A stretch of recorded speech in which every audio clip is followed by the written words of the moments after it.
Hi again. In Bede for Us Analysis of Theosophy, the chapter he entitles Never the Twain Shall Meet. Back in the early 1940s, Bede Frost concluded his chapter on Theosophy this way. Now, against this picture of the nature of man, his destiny, and the means by which it is fulfilled, let us briefly sketch that of the Christian faith. In doing so, it must be remembered that both accounts derive from doctrines concerning the nature of God, and that when the Theosophist uses that term, he means something totally different from what the Christian means. That is a point of first importance. Theosophy, for the Christian, is vitiated at its very source. That is the doctrine of God.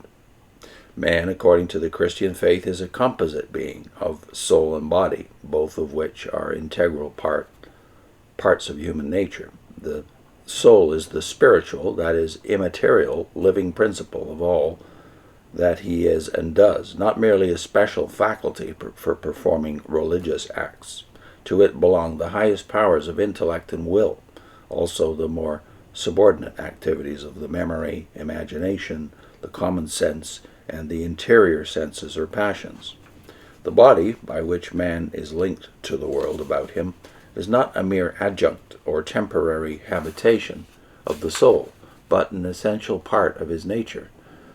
But though the soul has an independent life of its own, it needs the body for its perfection, since only through the bodily senses has it contact with the world in which personality is developed, character formed, and man's future destiny decided. Thus the resurrection of the body, however little we may know about the exact constitution of the risen body, is an essential part of Christian faith. By the possession of a rational soul, man is raised above the rest of the animal world. The range of his intellect is so great as to enable him to know all that can be known even to God himself. But by the possession of a will, he is capable of choices by which he may attain to freedom, or bind himself in chains of his own making. In neither case does any external law, nor even the divine will, determine his choices and the actions which proceed from them. Karma does not exist for him. Dependent as he is upon God, he is yet a cause in his own right, responsible for his actions, not a mere puppet in the hands of some higher power. Bearing the image of the Creator, he is capable of exercising mercy and forgiveness, no less than justice, and knows that in this, as in all else, God cannot be less than himself. Man has but one life, immortal but not eternal, which began at his creation by God, and goes on into that eternity which is God. His sojourn on earth is a prelude and preparation for the hereafter, in which his place and state is determined by his human acts. Beyond the grave, he has no power of his own to alter the character formed by his life on earth, though God can, and does, do for him what he is incapable of doing for himself. The truth that man is not merely an individual, a part of the universe, but that he is a person with free will, created by and for a personal God, strikes at the root of theosophical belief. I am, I myself, a being distinct from God and from every other being. My body is not a mere shell or temporary dwelling which I shall discard in order to take up my abode in a succession of other bodies. Reincarnation means that I and you and that and God are actually one. What God on his way to becoming God, a spark which is destined to lose its identity in the fire from which all proceeds and to which all returns.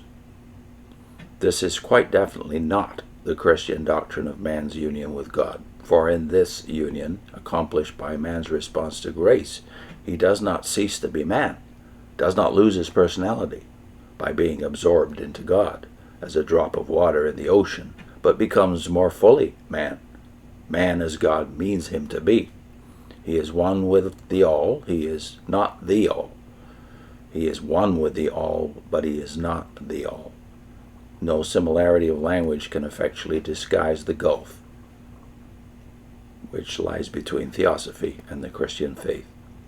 And if the foundation is unsound, the whole edifice of theosophical doctrine totters to the ground. Its explanation of the reasons for the inequalities and injustices of life derived from a theory which, however widely held in pre-Christian times, or where Christianity is not known or rightly understood, has no support in the teaching of Jesus Christ and his Church. Whatever may have been taught at various times by both Catholics and Protestants about the fate of the heathen, the Church has never asserted that anyone ignorant of the Christian religion is lost. On the contrary, it is taught that every man who endeavors to live up to what he believes shares in the universal redemption accomplished by Christ, the head and representative of all humanity.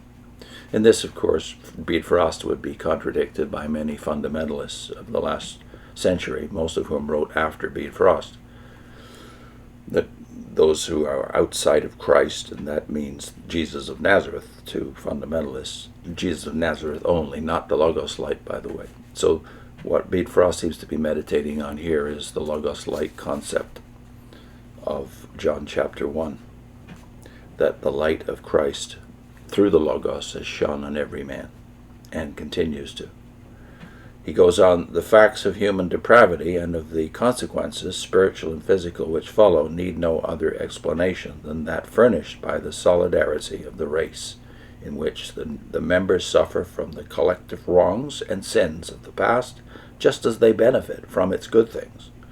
But what has a theosophist who does not believe in a personal God, or in the divine mercy and forgiveness, and in the power of God to regenerate and restore man to newness of life, what has a theosophist got to do with such a God and his ways as Christians believe in?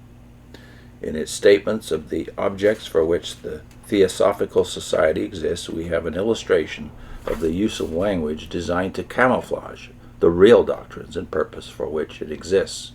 They are, 1, to form a nucleus of the universal brotherhood of humanity without distinction of race, creed, sex, caste, or color. 2, to encourage the study of comparative religion, philosophy, and science. And 3, to investigate the unexplained laws of nature and the powers latent in man. It all sounds harmless enough and even praiseworthy, but this is but camouflage, a facade behind which lies a body of doctrine of which every single article constitutes a direct denial of the Christian faith, together with the commonest and most fundamental conceptions which men prize most dearly of human personality, freedom, and responsibility.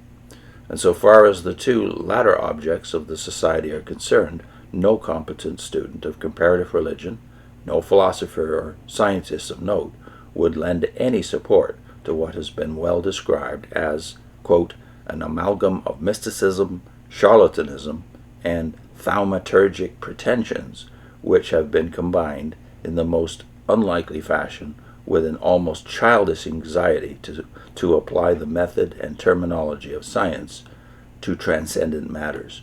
India itself could not but be besmirched by the ridicule and disfavor so justly incurred by the curious doctrines of Madame Blavatsky and Mrs. Besant. To turn from the Christian faith to Theosophy, or to try and weave the doctrine of reincarnation into Christianity, is to deny God, to reject Jesus Christ, to deny one's very self. It can be done, since because we are free beings, we are capable of denying our freedom. The Church has a word for it: apostasy. That's the end of the chapter 5. In this little book, Some Modern Substitutes for Christianity, Bede back in the early 1940s. I'll put in a link to what James Orr had to say about the difference between Christianity's doctrine of God and the cult's doctrine of God, in which James Orr examines the 6 attributes, including the 3 omnis, which are rejected by Jehovah's Witnesses, among others. See you next time.